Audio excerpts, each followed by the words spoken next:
जय परमेश्वर परम प्रभु परम पुरुष परमाण आदि शक्ति आनंदमयी अखिलेश्वरी नमामि। कौशलेश मिथिलेश्वरी सिद्धि करेंगे काज, वाणी वर्णन के प्रथम बोल सिया बलराम। आदरणीय श्रोतागण, आज हम आप लोगों के सामने ये राम वनवास की कथा जो लेकर के चल रहे हैं कि प्रभु श्री राम माता पिता की आज्ञा मान करके किस तरीक़ा से वनवास को गए थे। जिस समय प्रभु श्री राम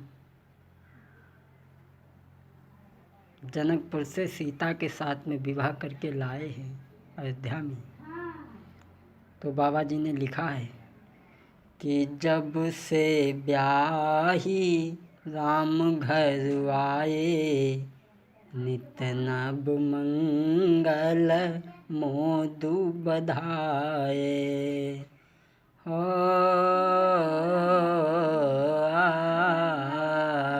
जब से राम ब्याही घर आए, नित नव मंगल मोदु बधाए।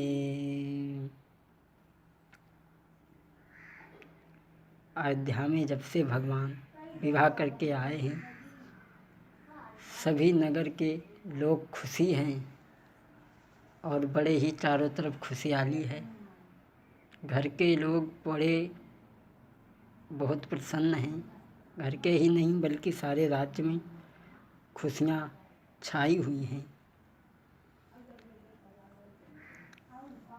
दशरथ ने कौशल्या को बुलाया पास में और ये कहा कि देखो, अब तुम्हारे ऊपर जिम्मेवारी आ चुकी है।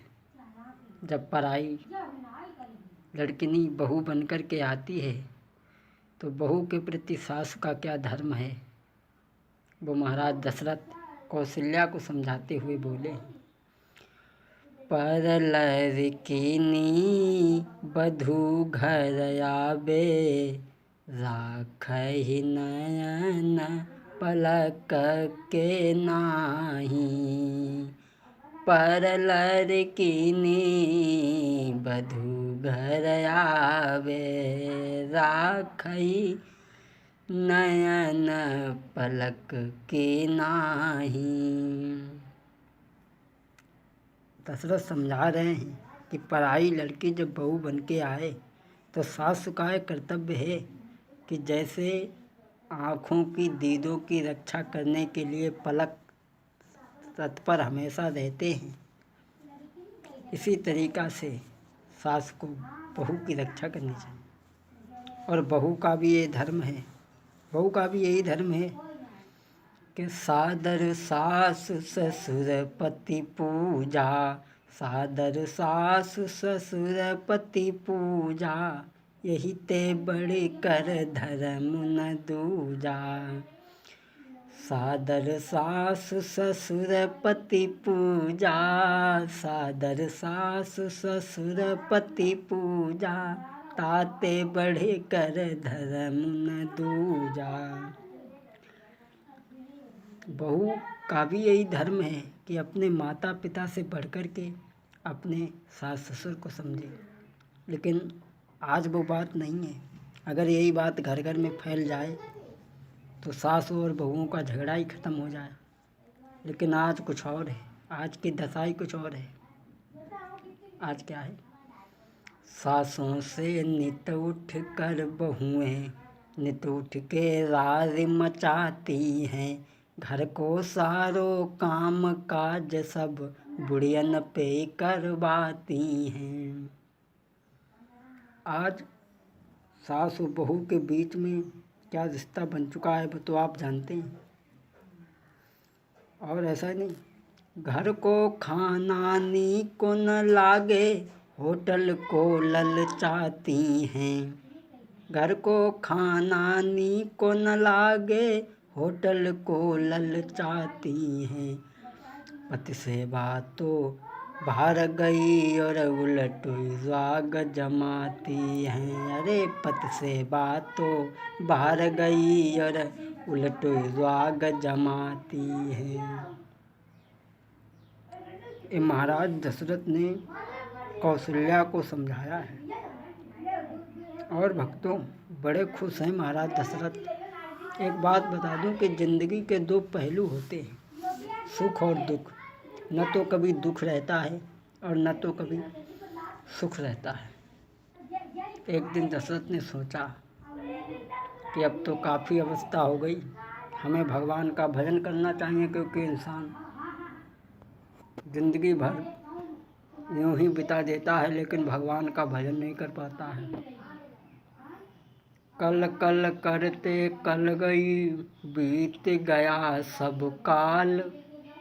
कल आई ना कल पड़ी, तुल गयो काल के गाल।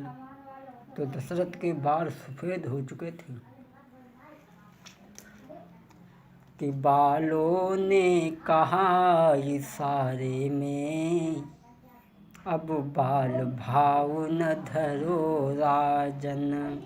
बालों ने कहा इशारे में, अब बाल भाव न धरो राजन। है बाल बाल के साथ काल, बालन को ख्याल करो राजन।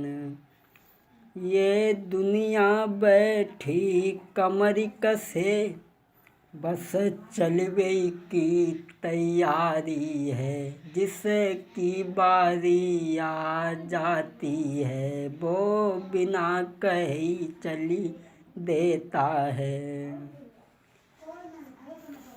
2 दिन की झूठी माया में मेरा तेरा दिखलाता है। जब कूच का डंका बजता है तो कोई नजर नहीं आता है। महाराज दशरथ ने ये सोचा कि सारी ज़िंदगी यूँ ही बीत जाती है, भगवान का भजन नहीं हो पाता, अब हमें भगवान का भजन करना चाहिए। वृद्धावस्था है तो महाराज ने आज वशिष्ठ को बुलाकर के श्री राम की राज तिलक करने की सलाह ली है और करने को तैयार हुए। तो भक्तों अयोध्या इस तरीक़ा से सजाई गई नवेली दुल्हन की तरह। चारों तरफ राज्य में खुशियां हैं, सभी नर नारी खुशी हैं कि घर घर में पूरे गए चौक, बहुरंग पताका फहराए।